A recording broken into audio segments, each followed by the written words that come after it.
To start making an axe sheath, I start first by tracing the axe onto the material that I want to use to make a pattern. In this case, I'm using some scraps of linoleum. It's one of my more favorite materials to draw up patterns on. You can draw on the back of it. It holds up well, it's durable, it's thick enough you can trace around it easily.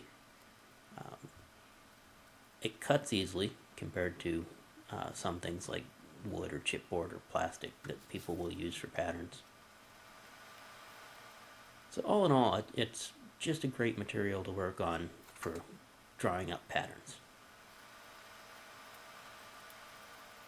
And pretty much like any knife sheath or something like that, you would draw around that tracing, give yourself enough room for where you're going to be doing stitching or your seam allowance for that, or if you're going to do rivets.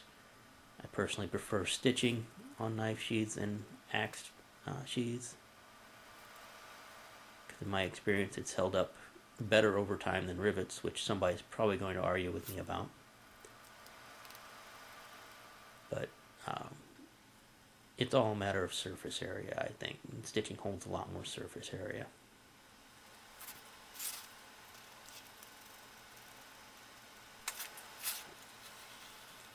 So once I've got the pattern pretty much laid out the way I want it, I'll cut it out. I'll make sure that it'll fit on the axe the way it's supposed to.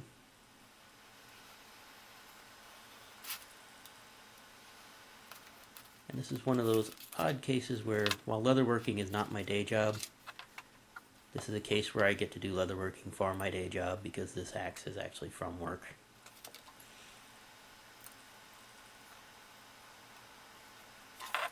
What I'm doing right here is making sure that the axe will come back out of the sheath, make sure that there's enough clearance to pull it back out.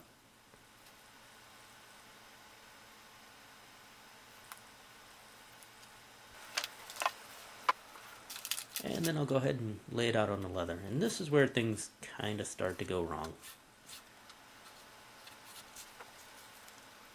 I should have flipped my pattern right here.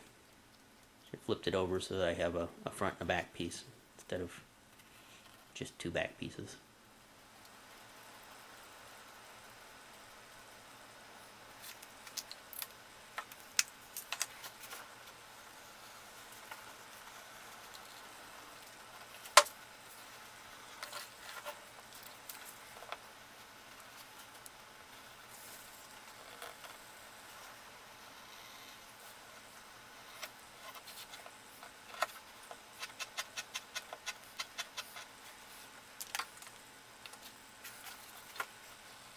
Still haven't noticed that this piece is wrong.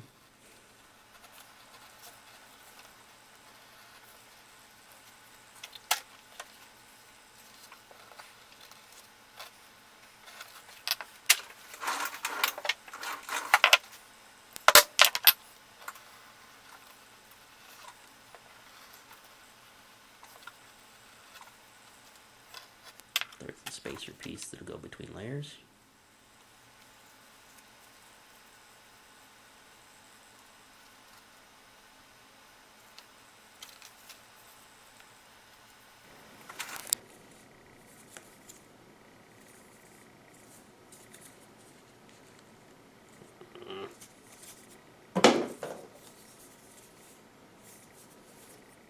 And here's the second piece that I cut that'll fit that. Now luckily I'm just working in some scrap here. It's, I don't know, 10, 11 ounce leather. Probably it was a lightweight skirting or something like that to start with. It's just a scrap from my scrap bin. So I'm marking where the snaps are going to go. And then I'm going to dye this red because, well, it's a good color for an axe sheath.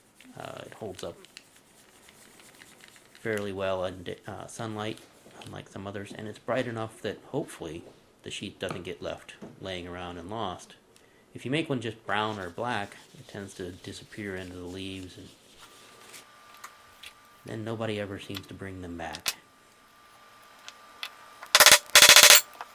Setting a couple snaps.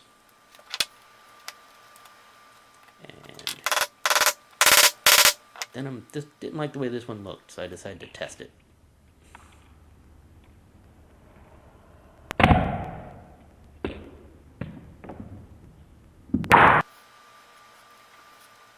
So I had to go and pop the snap out, and I'm using an edge beveler, a real wide edge beveler, around the edge of the hole that the snap goes in to try and gouge it away. You can also use a wood carving chisel, and just thinning the leather down right there. So a little bit more snap sticks out and has a chance to roll over and catch. That one held up. Then it's all just a matter of gluing it up. I'll take it down and stitch it. I didn't bother filming that. I just run it through the sewing machine and stitch it. But this is a project that somebody can hand stitch fairly easily. Or like I said, you could use rivets, punch holes and use rivets. It's only about 4 inches of stitching or so. Wouldn't take too long.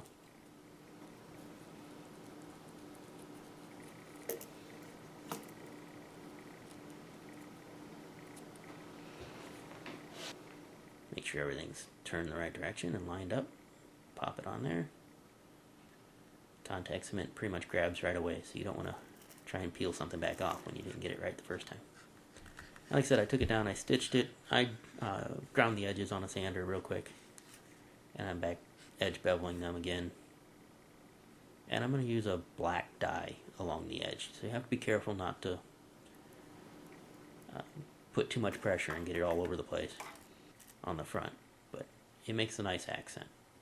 And then gum tragacanth, again, as I usually do, to burnish the edge, smooth it all out.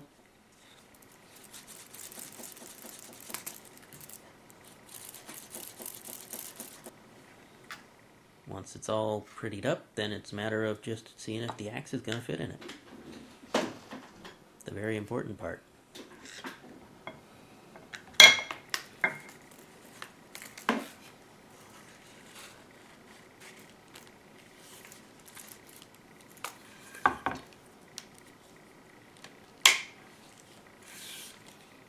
And there we go.